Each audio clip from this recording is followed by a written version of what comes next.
नमस्कार मित्रांनो, आज आपण जाणार आहोत जावळी मित्रमेळाच्या कार्यक्रमाला। ही संस्था जावळीमध्ये पर्यावरण, कला, क्रीडा या क्षेत्रामध्ये काम करते। दरवर्षी यांच्यामार्फत पुरस्कार दिला जातो आणि त्या पुरस्काराला आपण जाणार आहोत। मित्रमेळा जावळी गौरव पुरस्कार 2025। त्या कार्यक्रमामध्ये काय काय होतं आणि या कार्यक्रमाचं स्वरूप कसं होतं, त्यामध्ये कुणाला पुरस्कार दिले हे आपण आता बघणार आहोत।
संपूर्ण भारतभर आपल्या सामाजिक बांधिलकीची अप्रतिम छाप सोडली आहे।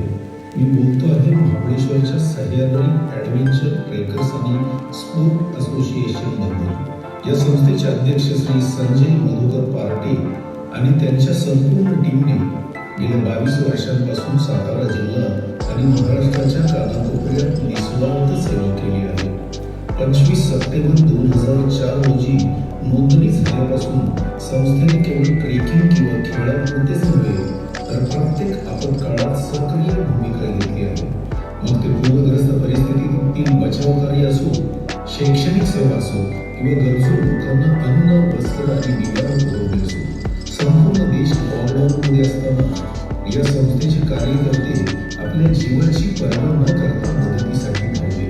त्यांनी महाबळेश्वर आणि आजूबाजूच्या परिसरात 2000हून अधिक आदिवासी व गरीब कुटुंबांना अन्नधान्याच्या किट्स पुरवल्या. पण त्यांचे कार्य इथेच थांबले नाही. त्यांनी पोलिसांना आणि प्रशासनाला पाणी आणि अन्न पुरवून 100हून अधिक दिवस त्यांच्या कामात मोलाची साथ दिली. या संस्थेची खरी ओळख त्याच्या धाडसी बचाव कार्यामुळे मिळाली आहे. सह्याद्री ॲडव्हेंचर ट्रेकर्सचे कार्य हे केवळ एक संस्था म्हणून नाही, तर राष्ट्रीय बांधिलकीचे प्रतीक आहे. यापुढेही ते कार्य असेच करत आहोत. त्यांचा या कर्तृत्ववान कार्यासाठी मित्रमेळा फाउंडेशनतर्फे जावळी गौरव पुरस्कार आदरपूर्वक प्रदान करीत आहोत.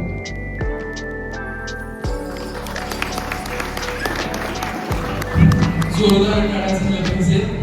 या ठिकाणीचा या वर्षीचा पुरस्कार सामाजिक क्षेत्रासाठी दिला जातोय. सह्याद्री ट्रेकर्स महाबळेश्वर या पुरस्काराचं वितरण करण्यासाठी मी आमंत्रित करतो पांडुरंग बापू जवळ, माजी नगराध्यक्ष, त्याबरोबरच आदरणीय कांतीबाई देशमुख, उपसभापती पंचायत समिती जावळी. मान्यवरांनी कृपया मंचावरती यावं आणि सह्याद्री ट्रेकर्स महाबळेश्वर आपल्याला विनंती, जावळी गौरव पुरस्कार.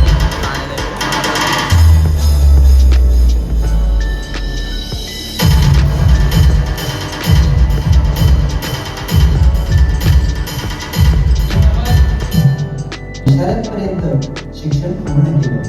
ही होती विकास साधनेची मजबूत पायाभूमी. वयाच्या 13व्या वर्षी म्हणजेच इयत्ता 8वीत त्यांच्या जीवनात आनंदीचा अध्याय सुरू झाला. 8वी पासून B.Com पर्यंत साधारणतः 8 ते 9 वर्ष त्यांनी याच तपोभूमीत बकवास बंदुकाचे सखोल अध्ययन केले.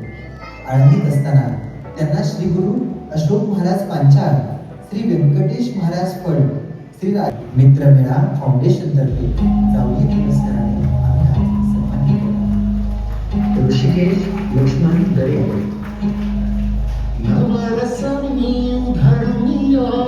जोरदार टाळ्या.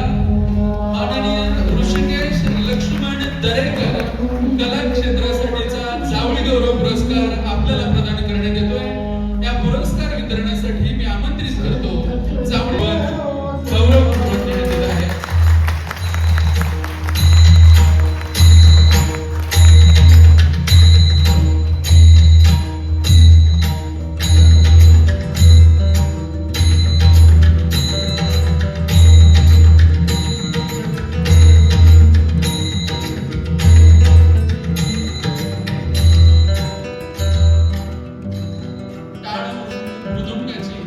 पठार असे ओळखले जाते. सन 2012 साली या ठिकाणाला युनेस्कोने जागतिक वारसा स्थळ म्हणून मान्यता दिली. वर्ल्ड हेरिटेज पश्चिम घाटातील 39 ठिकाण ग्रामस्थांचा समावेश आहे. या समितीचे मुख्य काम पठाराचे व्यवस्थापन करणे, पर्यटकांच्या संख्येवर नियंत्रण ठेवणे, निसर्गरम्य स्थळांचे संरक्षण करणे आणि विकास कामासाठीचे निधीचे वाटप करणे हे आहे. वन आणि जैवविविधतेचे संरक्षण, दुर्मिळ वनस्पतींचे संरक्षण करणे, पर्यटकांना फुलांची नासधूस करण्यापासून थांबवणे यासाठी जाळ्या बसवणे यासारखी कामे केली जातात. आणि ऑनलाईन पासची सुविधा दिली जाते. विकास कामे, कास पठार पक्षतोर बंदी, अवैध शिकार बंदी हा उद्देश डोळ्यासमोर ठेवून ही समिती काम करत असते. या कास पठार कार्यकारी समितीस मित्रमेळा जावळी यांच्याकडून पर्यावरण संवर्धन क्षेत्रातील पुरस्कार देऊन गौरवण्यात येत आहे. धन्यवाद. सुशिक्षित माणसांचा कधी काम उतरेल हे काही कळत नाही, पण पर्यावरणाच्या रक्षणासाठी काम करणारे कास पठार कार्यकारी मात्र या पर्यावरणाच्या रक्षणासाठी पेटले आहे. त्यांचा ठिकाणचं नाव होतं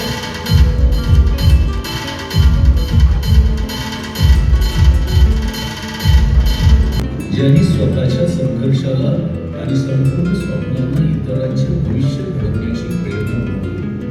बोलतोय प्राध्यापक विक्रम रामदास उंबरकर यांच्याबद्दल.